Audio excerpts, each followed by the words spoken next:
नमस्ते, प्रणाम सबको। मैं नीतू तिवारी। आज जनेऊ में जिस समय बरुआ नहाते उस समय का मैं एक गीत सुना रही हूँ। आप सब सुनिए और अपना बहुत सारा प्यार आशीर्वाद दीजिए।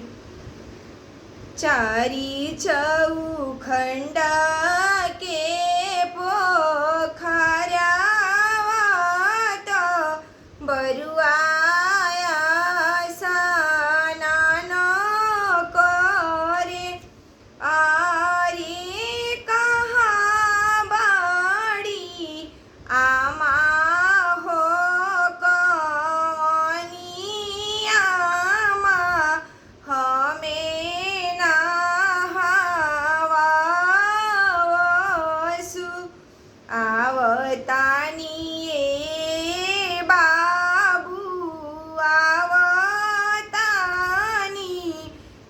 नौआ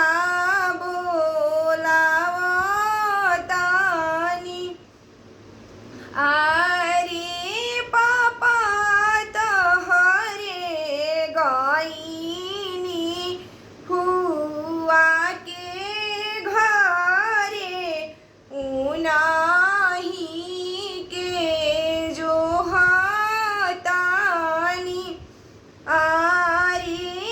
चाचा तोहरे गईनी फुआ की घरे उनाहू के जो हतानी आवतानी बरुआ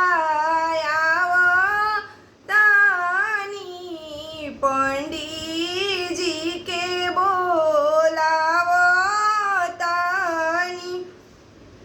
अरे भैया तोहरे गईनी दीदी के घरे उनाहू के जो हतानी आंगना में ठाने ली नदिया दुआरे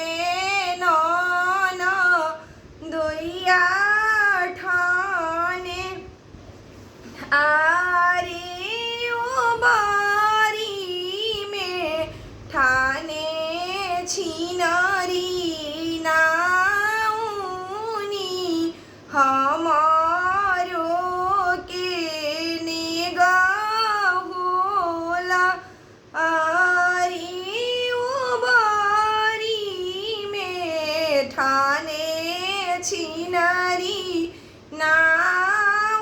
नाउनी